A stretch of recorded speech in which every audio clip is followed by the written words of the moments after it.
right, folks. Good afternoon. What a wonderful day. Before we kick off, how about a big round of applause for all of the speakers?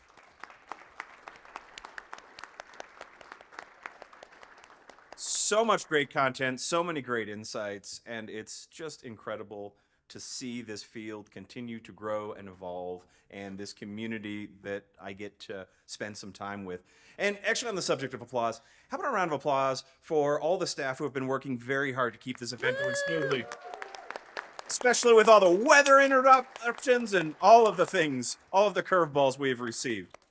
Well, it is my distinct pleasure to moderate this panel. My name is Michael Carducci. I'm going to be your host and moderator for this panel, and we have a wonderful set, folks, of panelists. We have, of course, Jessica Kerr, Semanthicist in the medium of code. We have Chris Richardson, of course, author of Microservice Patterns. And we had an empty chair, and we found a guy outside. He looked the part. He's got a scholarly look to him. Eric. Everybody give Eric a round of applause. And we have a very special guest panelist because although this is an interesting topic and the intersection of what we're doing in software, in architecture, in building organizations and designing organizations, we can't escape what's happening in the AI space and the developments, but we really need somebody with some genuine expertise on this. So I would like to welcome, and I'm going to try to pronounce your last name. It looks Italian, so I'm going to take the Italian approach. I feel like that's safe. We've got Palazzolo. Is that close? And would you just take a moment? She is the co-founder of Sunrise AI, doing some really incredible space. A lifelong learner and a thinker in this space. Why don't you tell us just a little bit about you and the work you're doing right now? We'd love to hear about it. Yeah, definitely. Thanks for the opportunity. Hi, everyone. I'm Palazzolo, CTO and co-founder of Sunrise AI. We are a fintech startup that builds financial workflow automation and counterparty risk assessments using AI/ML. So I'm very happy and excited to be here. Well, I wish I was there in person to join all those wonderful panelists to talk about this topic. Thank you. Well, thank you for joining us. She is joining us live via satellite. If you haven't been outside yet today, lucky you. I have been. And let's go ahead and get started. We had a wonderful set of questions from folks that I've been collecting and accumulated here. I feel like this podium I'm in the middle of an event storming operation right now with the post-it notes that I've got scattered in front of me. But I want to start here because there's a lot of experience in this room. A lot of folks who have paid their dues, worked hard, and developed the skill set. And of course, the ground is shifting underneath us. So the question that I saw here that I think is very insightful is, in your opinion, for all of our panelists, will LLMs benefit the experienced DDD practitioner or the inexperienced more? And we'll start there. There's a follow-up, but let's start there. Oh, and don't forget the microphone. Oh, yeah. So can I answer a different question? You see, the divine right of a panel speaker is that you always reserve the right to answer the question you wish you had been asked. Oh, yeah. So please. So, I mean, it's a really simple question, right? Which is, what is an LLM, right? And I will answer that too by saying, it is a function. You can think of it as a function that takes a string, or it's technically a list of tokens, and gives you the next token. And then one distinguishing characteristic about it is that it is insanely computationally expensive, right? Like specifically, you're talking about executing tens, hundreds, or billions of floating, millions of billions, gazillions of floating point operations in order to generate the next token. And this, earlier was it? Because there's been a lot of talk about generative AI and how we're all going to be killed by Terminators. Or toasters. Or toasters, yeah, toasters. But you know, when all it is a function that predicts the next token, that doesn't seem very threatening.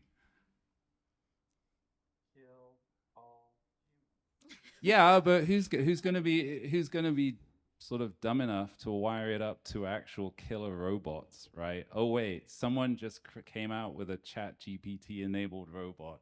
We're doomed. How delightful. But I agree with you, and I'm actually grateful that you gave that context, because going all the way back to Eliza, we have this regrettable tendency to anthropomorphize technology.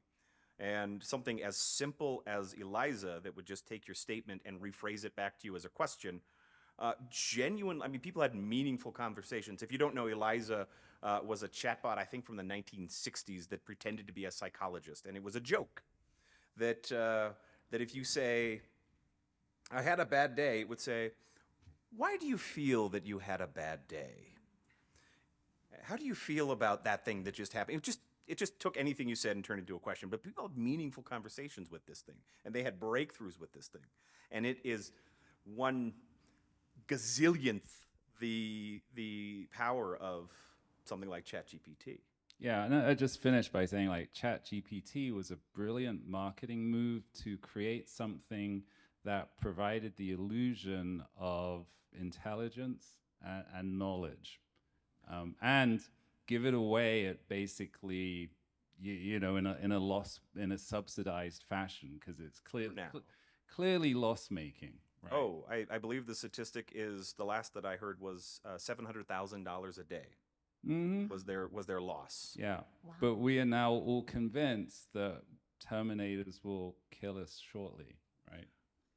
And although it's as simple as it is, I do want to jump back to the question, because I think we've established that there is value as a tool. It may not be sentient, it may not be actually knowledgeable, but it does provide value, or can provide value.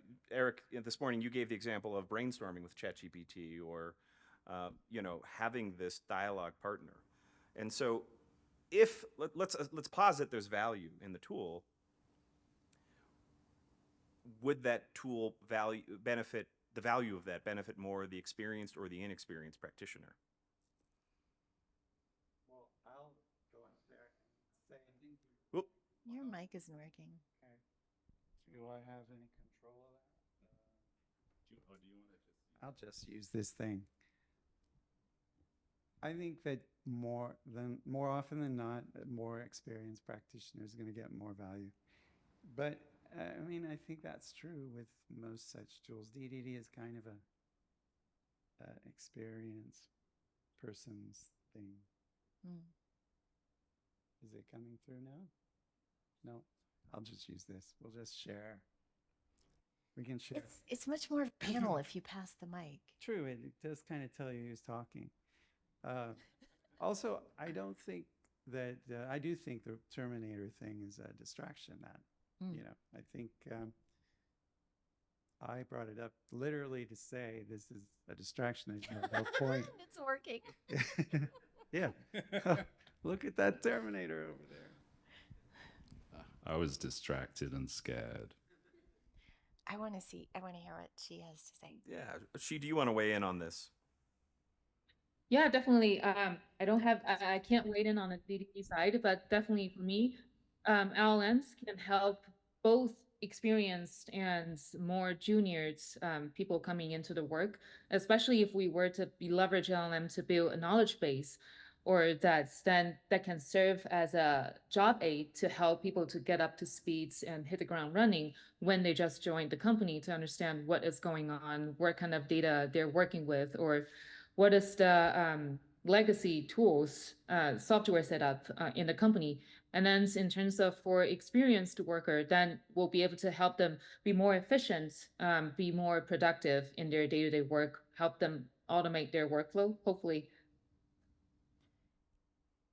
I'm going to go with inexperienced, specifically because the kids will grow up using ChatGPT as part of their flow, and and we don't turn to it as quickly, and we don't make use of it as much because we have other ways that work for us, and so we do.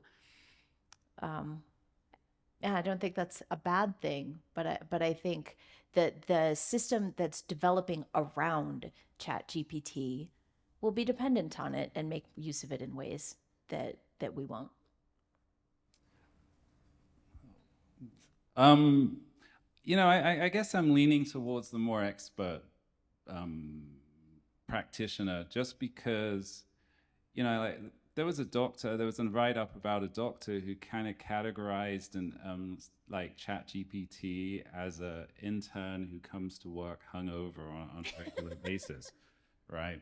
So they're obviously very earnest, but essentially you can't really trust what it does, right? So like it hallucinates facts, and so anything it generates, you actually need to have sufficient judgment in order to assess whether it's a good output or not, right? And sometimes I guess it's like, oh, you just run the code and it compiles and generates the right output. Maybe that's good enough. But anything sort of more complicated than that, you have to use judgment or the ability to look up facts, like, oh, this case really did exist. Like, lawyers, got into trouble over that. It's like, yeah, I feel like it's beneficial people who have good, experience and judgment generally. That reminds me of the beginning of lowercase a Agile and XP extreme programming. A lot of those techniques worked really well for the people who developed the techniques, who happened to also be experienced software designers. And they didn't all translate well to people without that experience. Yeah, that's a really good point. And Chris, you brought up hallucination, and then sometimes a lot of times, especially if we want to use LLMs in our specific domain, there's requirements that we need to either fine tune it to the specific task with the specific domain knowledge, and or the use of RAG as a retrieval augmented generation, where we use our internal data that is private to us, serve as a database or knowledge base for the LLMs to retrieve the appropriate knowledge, so that to reduce the risk of LLM being hallucinating, generating responses that are not factual. So those are some of the techniques, but definitely there will be need to be a human in the loop to make sure that the responses are to our satisfaction.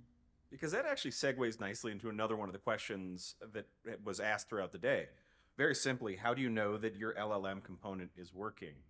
And even with RAG, even with fine-tuned models, there's still an element of probability. Is that correct? Yeah. Yeah. Yeah, definitely. So there will be elements of probability of its failing, not the LLMs not performing to our expectation. So how do we know when the component is working? The first one is definitely check functionally, does it work? Does it fail? And then the other one, more importantly, is in terms of the response quality. There's a lot of different techniques that we can employ to check for and prevent hallucination, including fine tuning and the leverage of RAG. And the other one is more important, is the model performance evaluation. That is more in the process of, during the fine-tuning process, what are the metrics that we should use to assess the model performance? How do we know the response that the LLM generate is to our standard? Is it being helpful, honest, and harmful? So there are a lot of different metrics that we can use. Some of them includes Rouge score, accuracy, and F1 score. Depending on the task that you ask it to perform, there are a lot of different ways for us to assess the quality of the response. And then a lot of times it's also helpful to keep human in the loop. It's doing reinforcement learning using human feedback. So those are some of the ways for us to ensure and evaluate the performance of our LLM components during the process of development before we push it to production. What about after production or during? Yeah, that's a great question. So there's a monitoring process that we need to put in place to monitor the response given by the LLM agents. If it's a chat, like a chat agent type of user interface, to making sure that the response is not need to put some type of safety guardrail on the response to making sure that the response is to the not giving outrageous responses. And if there's any errors that's given by the LLM agents, then that means we need to retrigger the fine-tuning process of the LLMs before we release that to the production again. And speaking of fine-tuning and really refining these models, there was an interesting question that was asked throughout the day. And by the way, the cutoff for questions has not expired. So if you do have a question, obviously, just like delivering software is inherently changing the requirements, starting the panel will inherently generate questions. So at any point, don't wait for a break. Raise your hand and we will get you into the queue because we would love to dive deeper into your questions and insights. But going back to that point, this was an interesting question that arose. Train a language model on your code and your documentation, especially ADRs, which are architecture decision records. I think everybody knows it, but now I realize that it helps to define these things. What do you think it would be able to tell you about your domain? And in addition to architecture decision records, observability, metrics, QA tests, things like that. I mean, basically everything we have. With the state of the art, and this might be another she question, in fact, it almost certainly is, training a model on all of these things, what might it be able to illuminate in conversation?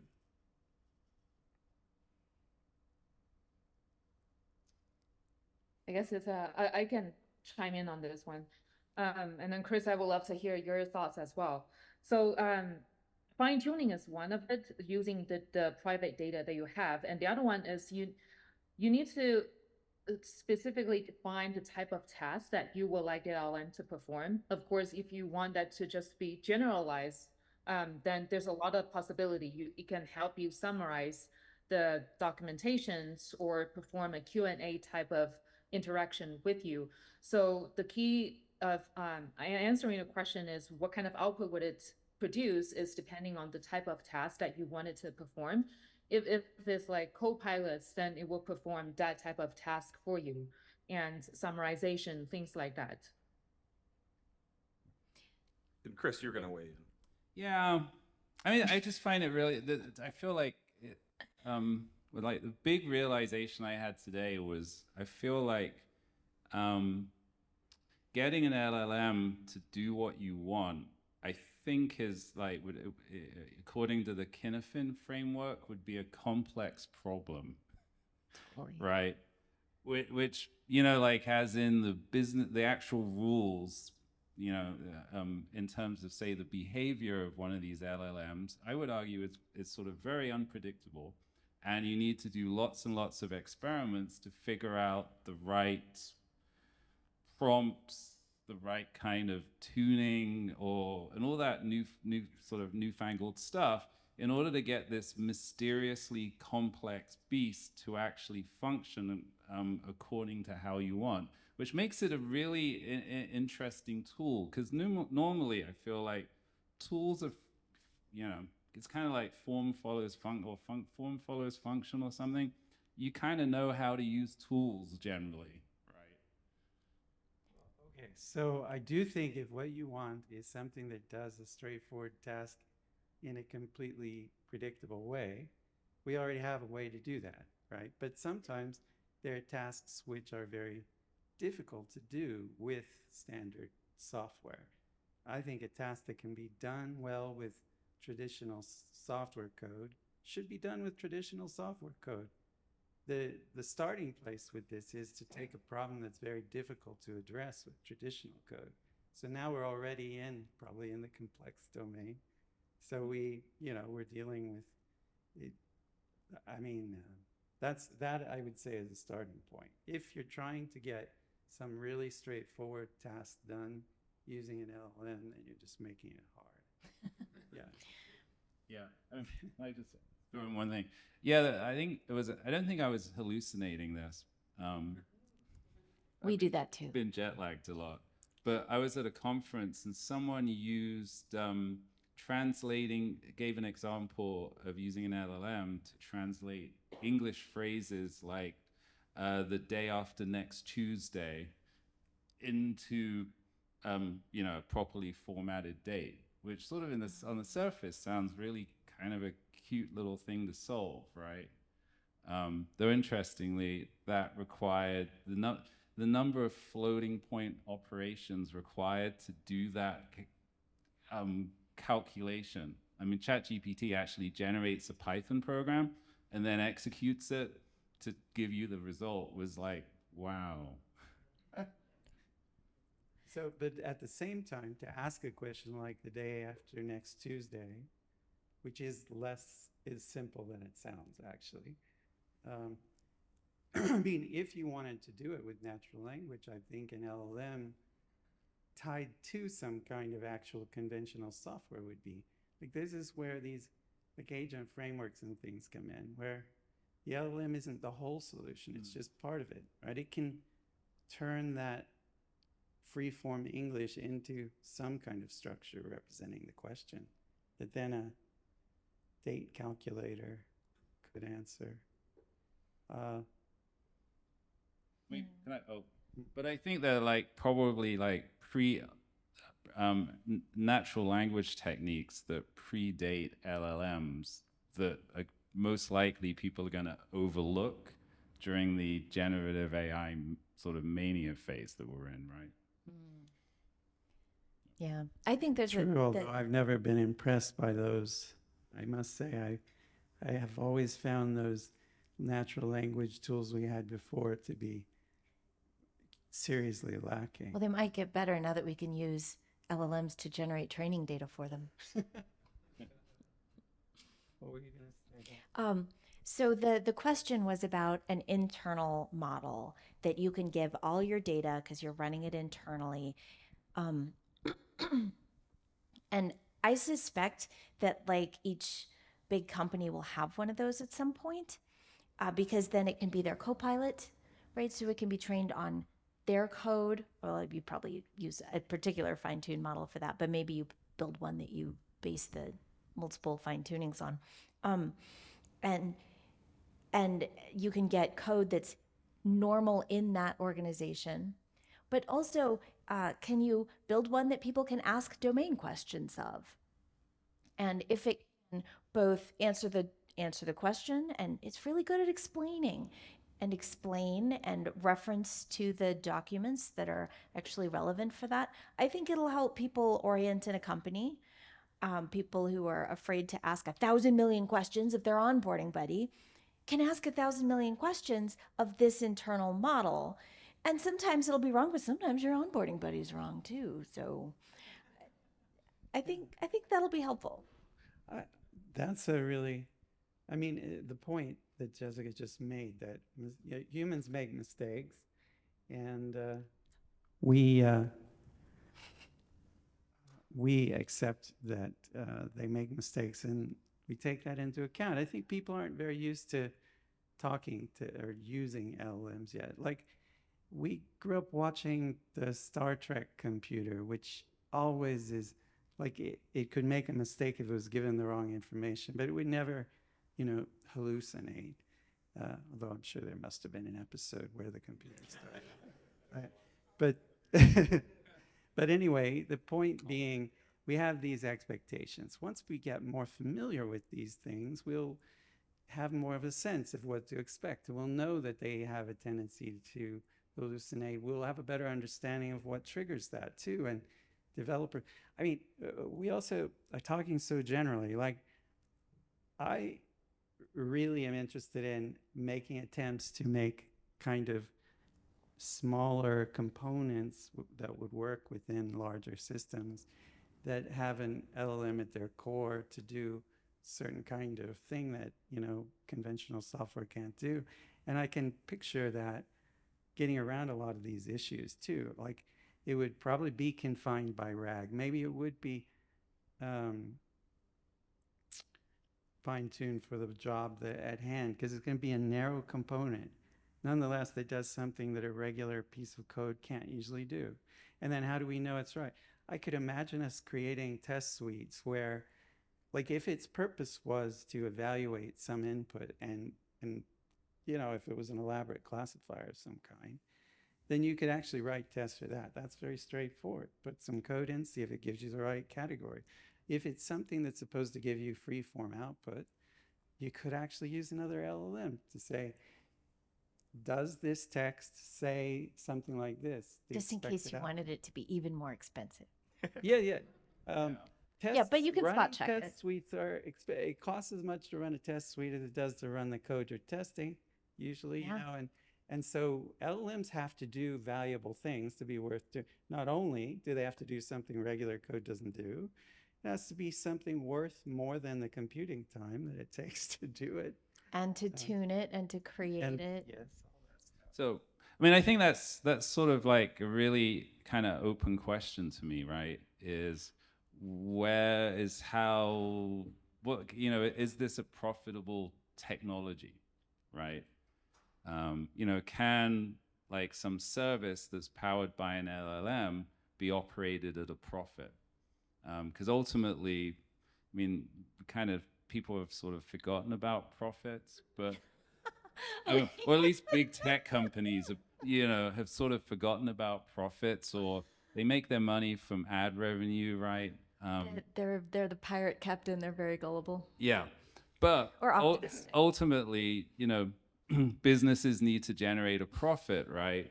And the high cost of GPU computing raises a giant question mark. Like, for instance, apparently GitHub Copilot is this money-losing proposition, even for subscription, customers as well. But first, we have to find out what's valuable. And then we can find out whether we can make that economical. Yeah, I think that's a lot of the answer. And also, people are figuring out ways to make these things a little less expensive. I mean, fine-tuning models makes a inexpensive model do what an expensive model could do. And I've read things about people working out techniques that can do, like, in a fraction of the compute time, so we might be in a sort of brute force early phase too. And you've surely got things to say. Yeah, definitely. And not necessarily every task that you want to perform will require you to fine tune a model. Maybe RAG will just suffice the purpose, which is cheaper option. And even like you mentioned, Aaron, in fine tuning, there's also a lot of techniques that allows you to only fine tune a small portion of the important part of the original pre-trained model, which is not less expensive than if you fine tune the entire model weights like 70 billion parameters. So there's a lot of different techniques that you can leverage. And also talking about compute power, there's also different strategies in terms of distributed training and how we can lower the cost. There's also that components in that as well. Well, I mean, obviously the training is insanely expensive, right? Like, I mean, it's millions of dollars to train models from scratch, I guess. But I think inferencing is insanely expensive as well, right? Like the generation of the next token? Yes. Yeah. So, you have a model with, I forget how many parameters GPT-4 has, right? But anyway, it's a gazillion, right? It might be, maybe it's hundreds of billions of parameters. So the number of floating point operations is of the order, is probably trillions of operations to generate one token. So when you ask it something and it's spitting out some long form text, right? I mean, the computational cost of that is just absolutely insane. We do that for pizza and beer. Well, yeah. I know. But, and then of course the environmental impact as well, right? Whether this can be done in a green way, and the water consumption for cooling and all of that kind of thing. I mean, it's really instructive if you try and run an LLM on your laptop, right? So you go buy one of these shiny new like Mac, you know, well, I have an M1 MacBook, right? It's so slow at doing LLM stuff. I mean, because it's not a high performance GPU or anything, but you really get a sense of how expensive this stuff is. Yeah, that's a really good point. And one thing that I want to point out too is that when you're doing inferencing, especially if you're using one of the pre-trained model like GPTs or Hugging Face transformers, those are the API endpoints that you can actually call that doesn't require computational power on your local laptop, but they just charge you by the number of tokens that you ask the LLMs to generate. So they charge you for that on top of the API, the number of API calls that you make to it. Are these prices subsidized at this time? I assume they are. Most likely, yeah. I mean, you mentioned that even under subscription, Copilot is losing money. OpenAI is spending, I mean, they have their subscription model, but a lot of it, they still have GPT for free. That's, you know, I think you brought up a valid concern. Is this feasible long term financially? Maybe we need an LLM to create a fusion reactor. Maybe we need an LLM to create a fusion reactor, David says. You know, Amazon just, I think, bought a data center with a nuclear power plant attached to it. Wow. Eric, you were going to weigh in. I didn't mean to. No, I mean, I think this is all very good points, and it's simply too early to know, right? It could be that the Achilles heel of this is that it's too expensive, that it's too energy intensive, or that it's, you know, and therefore it'll only be used for very special things. On the other hand, humans are very expensive to run also, you know? I mean, We're not spectacular for the environment either. yeah, my brain only uses a ridiculously small amount of energy, but the overall maintenance of me is like how many chat All these pizza GPT boxes and beer cans we tokens. produce. Yeah, exactly. All the, you know, there's a tractor out there right now plowing a field so that I can eat in 3 months' time. So, you know, I think we just don't know. I mean, that's the real answer. Yeah, but you know what? You just generated all of that content, and I think it was just it's like 12-watt power consumption. Right, right. So another thing I want to point out is that once something does become economically interesting, people tend to start figuring out ways to do it cheaper. There's no reason to assume that a token in 5 years' time will cost as much as a token does today. It won't take as much energy or cost as much money. I think that is very predictable. And we know that it's at least theoretically possible because our brains run on 12 watts. And so we know there's a lot of room there, right? In theory, there's a lot of room for more efficient processing. And I thought LLMs were unreliable. My brain, my goodness. And actually, that's a really good point. And I want to segue back to your keynote this morning, Eric. You talked about the importance. We can't predict the future. We can only plan for potential outcomes. And in fact, our entire panel tonight, the title is The Crucial Intersection of Large Language Models and Domain-Driven Design. And I know you've been thinking about this a lot. Do you see specific aspects, and aspects is emphasized, of DDD for which you think large language models might be best suited today? And I'm not sure if that's best suited relative to people or relative to the capabilities of trying to ask the Cynefin complex oracle to give you a meaningful answer. It seems to me that today people are mostly focused on a certain use case, which is more or less chatbots. So that's the first thing we saw was the ChatGPT chatbot. And that's what people are thinking about. But I think this stuff is much more versatile than that. I think that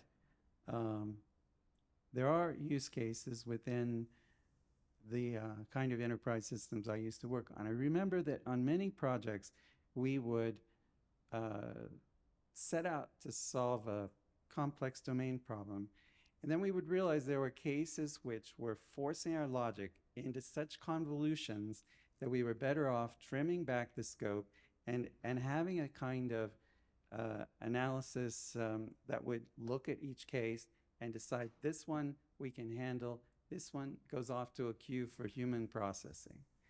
So imagine that you have this already sort of this split stream of processing. But now what portion of that human processing one could be handled by an LLM? Some portion of it, at least to break it down into pieces that the conventional system could now handle, because that's a lot of times what happens. It's not that the conventional system can't handle it, but it's clumped together in ways that it can't handle. I mean, that would just be the first place I would look, is on, but there are probably others.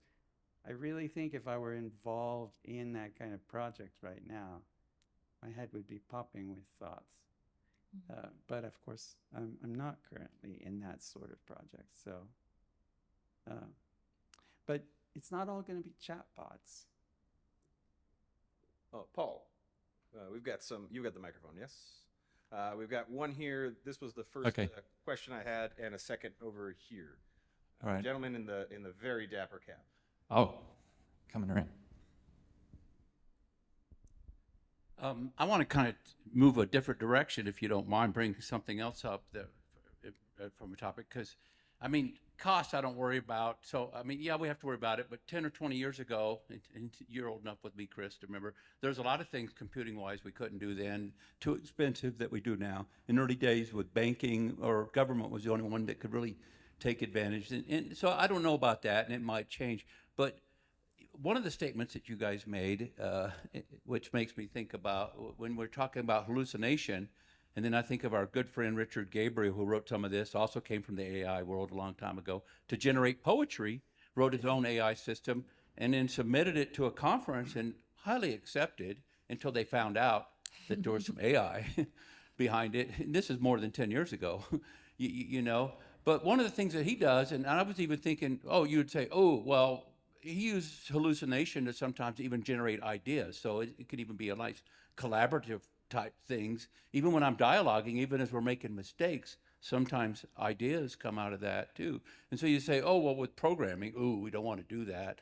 And you have certain things you don't, but I can think of exploratory program. I want something way whacked out to try some of this type of stuff. So I'm not totally against hallucination myself. So I'm kind of wondering, you know, to get new ideas, because I'm stuck with groupthink or whatever. Maybe I need to have something really challenge me way out there. So I'm kind of wondering what some of the panelists, and especially even the you know, everybody, what they kind of think from that. Is that the Hunter S. Thompson School of Programming? Yeah, we get to let go of the best software is correct software. Correctness is a limitation. That's a really interesting perspective. I really enjoyed that. I got a crack out of it. I think so in terms of LLMs, there's several settings that you can set in terms of how deterministic you want it to be, or how creative you want the agents to be. So in the time of when you're doing exploratory idea brainstorming, you can tune it up all the way up, the temperature all the way up to be more creative and give you more wild ideas to help you brainstorm. So those are some of the settings that you can control to be able to make the LLM agents more helpful. And that actually segues really nicely into a question that came up earlier today, because much of DDD is about bringing stakeholders into conversation and using some of these more creative, more unbounded approaches. Can a language model broaden and deepen that conversation? And I don't know if anybody wants to weigh in on that, or that can also be a rhetorical question. That's totally fine. I don't know. Do you really want to have the hungover intern involved in some deep discussions about a particular domain? I mean, Hunter S. Thompson pulled it off. Dominic. Well, if it entertains them, they might talk to him. Thank you. True. Okay, here's a question. So anyway, there's probably some very incorrect things in what I'm saying, but maybe there's something there I'll try to get the concept out.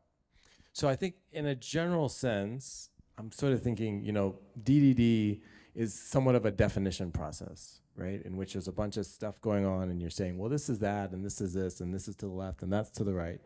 And sort of understanding, not just understanding, but designing, right? Designing what the actual thing is, right? And LLMs are being trained off of the data that they have, right? So all they can do is base off of what the data that they get in is, right? And so with that, a lot of things have come out to recognize that they naturally reproduce the positives, but also all the negatives of society, right? Because if we have an issue with X and we feed it all of our data, it will have an issue with X, right? And it somehow is hidden behind the idea that there's a computer, that somehow it's objective and something like that. It's just us. It's just us and our sort of data.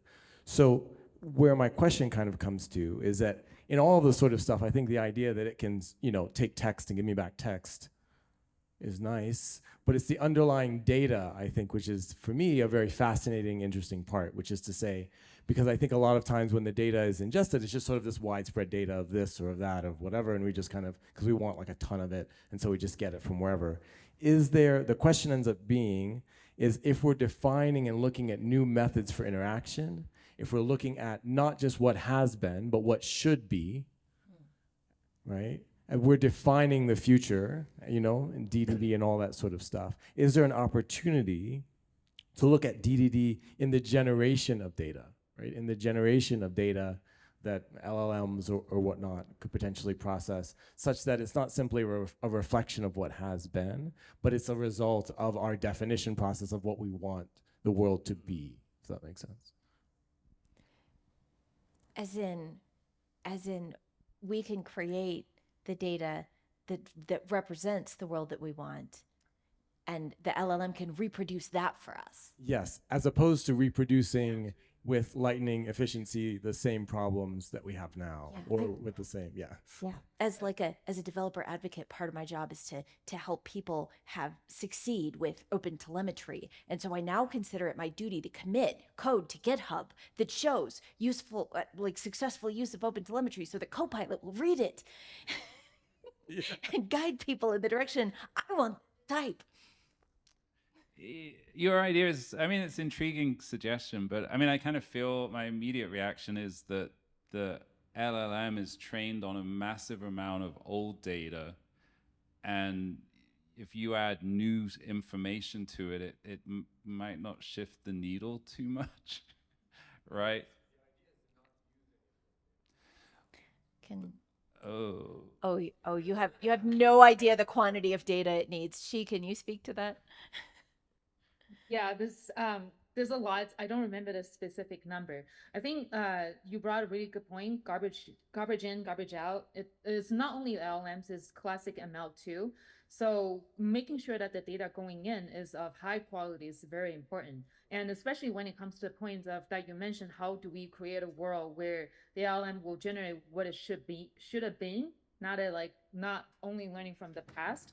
This there are things that have done that we loop in human in the have human in the loop, where you can do through prompt tuning, prompt engineering, to teach the LLMs to set the system context as you're a helpful agent or you're a helpful assistant, responds in a polite way. So those are a lot of guardrail that we can set to help the LLM agent, in this case, if the chat agent, to be more helpful and generates the more idealistic response or data in this context. So can I chip in a question or a kind of a, because I'm going to whether I can. Okay, so there's we've been talking about a lot of questions which some of which simply don't have answers in 2024. March 14. I think, though, I mean, it's interesting and valuable conversation, but one thing I really want us to discuss at least a little bit before we run out of time is what can we do, or how could we encourage the kind of sort of collaborative exploration that I was talking about this morning, where people in our community who deal with complex domain problems, that is the purpose of domain-driven design, right? You've got complex domain problems, you want to tackle them with software. And so my hope is that people who are dealing with that can say, here's a problem that might be well suited to an LLM sort of solution, and do experiments and bring those to light, like, so that we know, like, well, what did you try? Why did you think it was interesting? What happened? You know, whether it was successful or not, like, what was the result? And have that be kind of a thing that's really happening, like a bubbling exchange of new insights. Maybe we don't know the answer to these questions today, but hopefully a year from now we'll know better. So how can we make that start happening? A collaborative semantasy? A camerata. Yes. The digital hugging camera. face of DDD. Yeah, I mean, it's interesting because, as you might have guessed, I'm a bit negative about this whole thing. You know, it's really funny. I've actually been in computing so long that this is the second time that AI was hot. But it was, what was that? Yeah, yeah. But it was just amazing, right? Like, we could do so much on machines with like 8 megabytes of memory and sub-gigahertz clock speeds, and fast forward, and I thought my laptop was overkill, never mind the kind of hardware that we need to for LLMs and so on. But, you know, but on the other hand, I do feel, to be fair, as Eric pointed out in his keynote, this is a time of giant exploration, right? We're running this giant experiment, and most likely there's going to be a lot of tears one day, right? The bubble will collapse, and then we're plunged to the trough of disillusionment, but then we're eventually... Profit. And then we'll eventually end up on the plateau of enlightenment, where we truly do figure out what it is good for and what it's bad for, right? I mean, most technology goes through that hype cycle. So, you know, what Eric said in the keynote and just now, that, yeah, we should experiment, we should try things out. But on the other hand, we don't want to let it suck up all of the oxygen in the room, because fundamentals like intention revealing names and loose coupling and high cohesion are still really, really important. Just one thing on that, though. So these fundamental design principles, I mean, one thing you don't hear much of in the conversation about applying LLMs is how they relate to that. And yet, you know, like people just sort of slap things together, but they're not very, I don't think they're very well designed by traditional standards.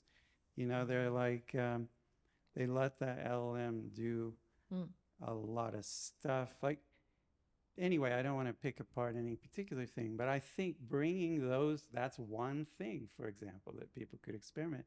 Is there value in all these old solid design principles when doing LLM stuff, right? This is the thing we bring to their table, but I've been talking mostly about what does the LLM bring to our table, trying to tackle complex domains for our typically where we're working. But it goes the other way too. I mean, they will make a royal mess over there, and these old design principles still apply. I think I talked about separation of concerns this morning. It's funny that that sort of language is not used when people talk about using different prompts to address different things. They don't say, oh yeah, you know, this is a well-defined responsibility that we can assign to this particular LLM with this prompt. These are established design principles that apply to LLMs, I think. I think probably, but I don't know. I mean, anyway, that's what I'd like to have happen, is to have this community start to, you know, bring, not to the exclusion of the old stuff. In fact, the whole point of this community doing is that we have the old stuff. So we're not just gonna, because there's already communities out there that are exploring LLMs. I'm not talking to these people, you guys, because we need more people to do stuff with LLMs. We're well into the hype cycle. There are plenty of people doing stuff with LLMs. I want these people to do stuff with LLMs, people who care about those design principles, you know? So we're back to the first question, except a little backwards. What can LLMs get out of experienced DDD people? What can we build them with them that inexperienced people? You know, wouldn't? I heard someone put it well. I thought that we should stop thinking about it as artificial intelligence because realistically, predicting the next token is not the definition of intelligence, but rather think about it as augmented intelligence and not losing our, you know, what these foundational principles and what we're bringing to the table. Now, we're coming up on time, but I want to give Jessica and she one more opportunity to kind of weigh in, and anybody else to kind of add some closing thoughts as well. No pressure. It's recorded for posterity. It will be on the internet forever, and an AI will be trained on it. Yeah, pressure. I have opinions, but I do think it's really interesting to see what can we do with software now that we've never even thought of doing with software. People have thought of chatbots. What we do now with a combination of deterministic software and components backed by generative AI that it's never even occurred to us to have a computer do. That's what I'm interested in. Do you have any My closing thoughts are, Aaron, you mentioned that can LLMs be part of the components of DDD in the workflow process? And the answer is yes, LLM doesn't have to be an agent. It can take orders. It can integrate into part of your workflow to make API calls or function calls to your internal software. So those are things that can be done. And I'm very curious and very excited to see what comes out of the Explore DDD people. How are we going to use LLMs? And I'm very excited to see next year when this group gets together, what are we going to talk about, and excited to see some showcase. Hopefully Wonderful. Tobias can make a virtual DDD hangout about LLMs. Is he in here? Perfect. Well, folks, we are out of time. Thank you so much for the wonderful questions. Thank you so much for our panelists.